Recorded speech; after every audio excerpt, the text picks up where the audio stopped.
Nakakaiyak, nakakakilig. Nakakatawa, nakaka-inlove. Dear MOR.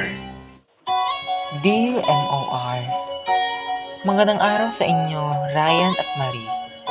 At hello din sa mga listeners sa inyong programa. Itago niyo lamang ako sa pangalang Shane. Ako si Shen, 19 years old at kababata ako ni Kim. Sa panahon ngayon, siguro masabi kong ako ang girl best friend niya.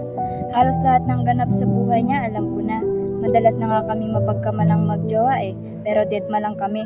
Kasi hanggang kaibigan lang naman talaga. Hanggang sa isang araw, nagulat na lang ako sa sinabi niya. Shane, guess what? Ha? Anong guess what ka dyan? May good news ako sa'yo. High score ka ba sa quiz nyo? Or nagdagan ng papa mo yung allowance mo? O baka naman kasi balak mo akong ilibre kaya good news yan? No, Shane. Ano kasi, pinayagan ako ni Crystal na ligawan siya. Imagine, finally, Shane. Finally! Hindi ko alam kung matutuwa ba ako o malulungkot sa mga sinabi niya. As a friend, no choice ako kundi tanggapin kung saan siya masaya. But parang hindi ko ata alam na MU na pala kayo. Iwan siya daw kasi ng low-key na relationship Kahit na. Ba't parang galit ka? Okay lang naman sa'yo na ligawan ko si Crystal, di ba? Oo naman, hindi ako galit, no ka ba? Congrats, masaya nga ako Big boy ka na. Matagal na naman akong big boy Sana siya na, no? Pag naging kami. Sana nga. At di nga nagtagal ay naging sila ni Crystal. Simula nun, dinistansya ko na sarili ko sa kanya. Bilang kaibigan niya, marunong ako lumugar. Alam kong hanggang saan lang dapat ako. Kahit na deep inside, nakakaramdam ako ng kirot na di ko maintindihan. Bihira na lang kaming mag-usap ni Ken hanggang sa bigla na lang walang reply. Niwala man lang kumusta akong natanggap kay Ken. Makalipas ang ilang taon, Ang lungkot din ng mga post niya lately. And wala akong ka-idea sa kung anong nangyayari sa kanya. Kaya minabuti kong dalawin siya sa kanila.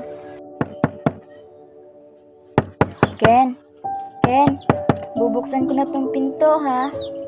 Nagulat ako sa bumungad sa akin.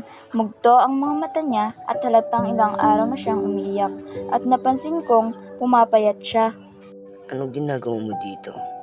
Please, I need to be alone. What's happening to you, Ken? Di mo ko nire-replyan. Ano ba kasing nangyari sa'yo, ha? Wala na kami.